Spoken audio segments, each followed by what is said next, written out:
This is one of the craziest back and forth Firouzja games I've ever seen, and right up to the end you have literally no idea who's actually going to win the game. So he was playing against Jan Nepomniachtchi. This was Paris Blitz 21. Let's see what happened here. So Jan kicked off with pawn to e4. Firouzja goes for this fighting Sicilian defence, and after these standard opening moves we had pawn to c3. So this is a bit of a sideline at the top level, but a very venomous defence if you don't know what you're doing. Knight f6 was now played. You can go d5 there. The pawn kicked on to e5, and after knight d5 we had this break in the centre. So pawn captures here, and the main move is recapturing, but instead Jan went with this gambit line of bishop to c4. The knight dropped back into b6, hitting the bishop. It came to b3 here, and now you can carry on capturing pawns, but then white gets a really big initiative, very scary in a blitz game. So instead Firouzja plays pawn to g6 here, just looking to develop pieces. And now Jan goes with knight to g5, instantly attacking this f7 weakness. Now the main way to defend against this is with pawn to d5. Yes, white can capture en passant, but then you go pawn to e6, blunting this bishop. Queen f3 could be played, but knight e5 covers the square adequately. And after the queen moves away, you're either going to develop the bishop like this or come to d6. Game goes on, it's still very wild, but this is black's best line. But Firouzja must have mixed up his lines here, because instead of playing pawn d5, he took on e5 immediately with the knight. Yes, it covers f7, but that defender is a bit shaky there and can be dislodged. Now you don't want to take immediately like this, because then the knight can hit this square and block out the bishop. Pawn d5 is coming. If queen f3, you can go pawn f6. Black is holding on, so instead of taking the pawn, best is for white to attack the knight with a piece.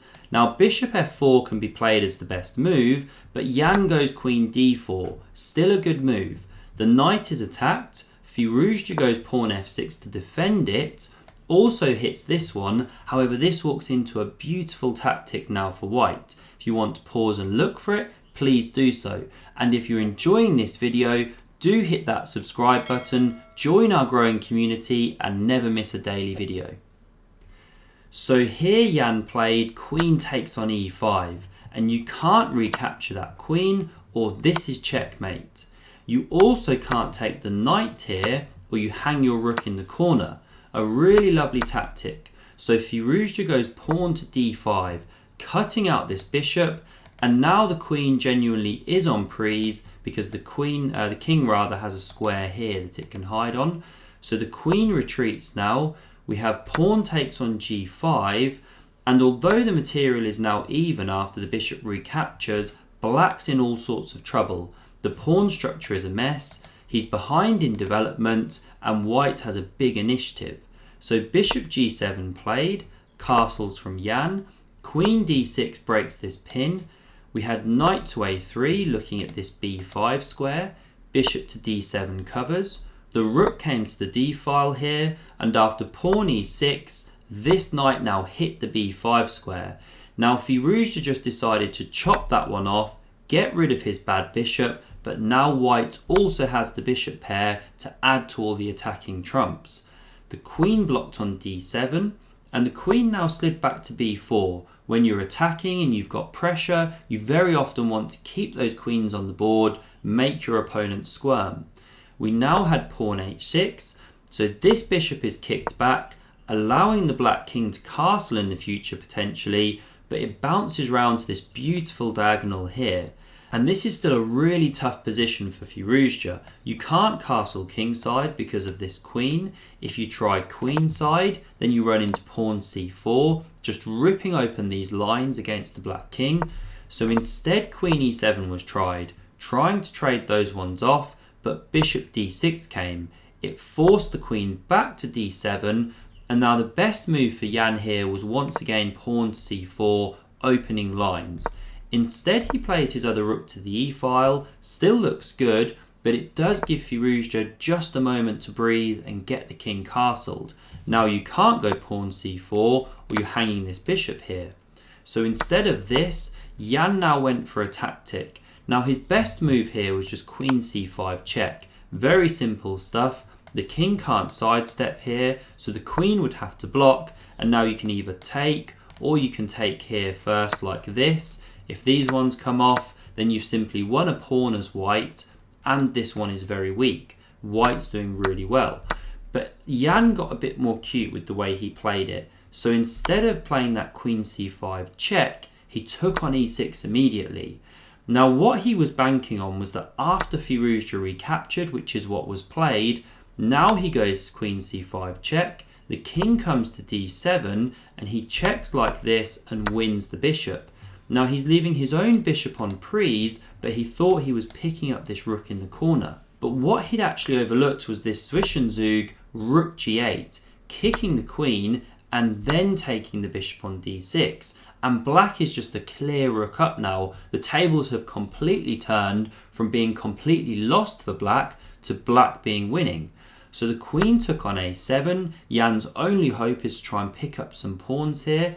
King f8 was now played by Firouzja, an excellent prophylaxis move, coming off this light square diagonal in some variations. Pawn to a4 was now played. Now best here would have been to play queen e7, trying to get these queens off. If the queen retreats, then you can go knight c4, nice initiative for black. However, Firouzja instead dropped his knight back to d7 here, and what we'll see is that this knight actually now blocks in this rook here, and it gets really tricky for black. So bishop takes on d5 was played, a nice tactic from Jan. Now Firouzja didn't take this bishop here, but if he had, then he's running into queen a8 check. After the king moves away, then you can pick up this rook here, and after captures, rook recaptures, you're still a knight down as white, but you've got 4 pawns for the piece and 3 connected passed pawns. This position's actually a dynamic, balanced position, anyone's game. So here Firouzja didn't recapture that bishop on d5. Instead, after takes here, he just moved the king to g7, trying to get away from the tactics. And you can't take this queen as white or you lose your rook on the back rank here. So instead, pawn to c4 was played, and here Firouzja makes a big mistake. So if he moves his queen down to e2, attacking the rook, he'll be fine. If he comes rook e8, threatening back rank problems, he'll be fine. Rook b8 is absolutely fine. And the reason that this is okay, for example, is if white goes pawn to c5, well, you simply take here. Both of these pieces are still pressuring that d5 square. But Firouzja finds one of the few moves which suddenly blows the advantage, so he goes queen to f6 in this position here. And now he's left the attack on the d5 square, pawn c5 came, and he's suddenly in tons of trouble. This rook actually has nowhere to go. Say you capture this bishop, well, simply rook recaptures, and you can't actually save this knight. White is 4 pawns up after winning back the piece. And you can't move the rook elsewhere here. All the squares are covered, same problem. So instead Firouzja goes rook to e8, and he loses an entire rook here. So white is completely winning the position now. How can Firouzja try and conjure up some tricks? Well, he takes this pawn on d6. We now have pawn to g3. Rook e7 was played, breaking this pin here. We had bishop to f3 now, uncovering this attack on the queen. So it's sidestepped to e6. Queen d4 check was played, and now knight e5. You can't afford to block with the queen. Let those ones come off. White is 3 pawns up here. You have to try and keep tricks alive in the position. So the bishop came back to g2. We had rook d7 now. And you can't move your queen away, say somewhere over here, because then you lose your rook behind.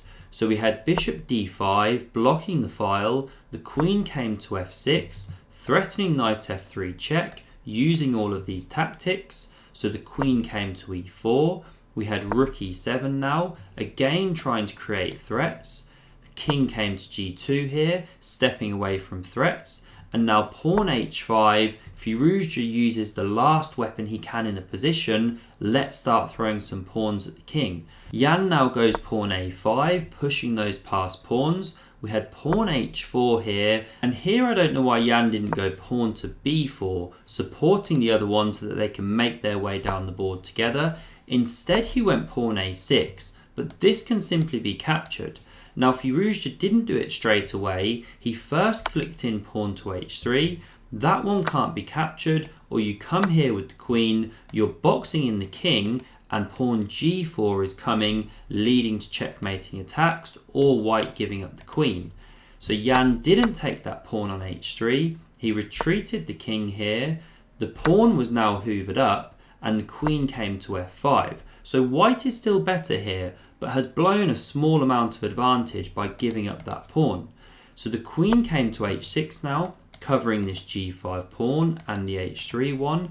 And now Jan should play pawn to b4 as the best move. If queen h5, which we saw in the game, then he can go rook to b1, or even play f3 because the bishop's still on this critical diagonal. But what we saw in the game was bishop to b3 played in this position here. It blocks the pawn and also leaves this diagonal, although it does defend the rook, so you can see why he played it. Queen h5 came anyway, pressuring the rook, hitting these squares. King moved away in a prophylactic manner, and now best was queen e2, but Firouzja jumped the knight in first, pressuring this pawn. Jan defended it with the rook, and now that knight simply drops back, opening up these light squares once again. So the queen came to d3 covering. Queen e8 was now played by Firouzja, and this opens up a really nice battery down here. We can see there's some back rank problems for white. So pawn f3 was played, giving the king some room on the back rank, also covering some of the knight jumps, but now rook e3 comes, and the game is completely turning. Black's getting a big initiative. Now, you didn't have to give up this piece here. This is what Jan did. He could have dropped the queen back like this. We could have had a line like rook takes on f3. You can't capture there because of back rank problems. This is checkmate. But what you could have after the rook takes there is bishop to c4, holding this rook. But okay, it's completely crazy. The players have no time. Jan didn't even want to go in for this stuff. So instead he chucked the bishop. He went queen f5, let Firouzja take, but started checking the black king. So the king went to f7, queen h4 hit this pawn here, queen e6 defended, the queen switched back to d4, and the problem now for white is that black is invading on the second rank, threatening mate here. So the queen came back like this, and Firouzja switched to b5, threatening to take this pawn. We can see he's getting on top now. So the rook came to b1 defending, we had queen d5 attacking here, the rook came back, knight g4 came using this pin, we had queen e2 stepping away from the attack, and now the knight came back to e5. And this is the problem. Not only is the piece better than the pawns here, but the king is very exposed. So we had queen e4, desperately trying to trade queens. Firouzja obliges here because after the king steps up, this is a winning endgame. So the rook came to f2, covering this pawn. Knight g4 hit the rook stepped to the side. Rook d3 now threatened a back rank mate, so rook e1 played, but now the rook came to the second. Rook b1 defended the pawn, but now this one dropped. The king stepped to the side, rook g2 check, and here after king f1, knight e3 check, Nepo threw in the towel because mate is about to follow. If you come like this with the king, then pawn h2, and this one's running through, making a queen, checkmating the white king. If you want to see another amazing Firouzja Blitz game, click here. Thanks very much for watching, and see you soon.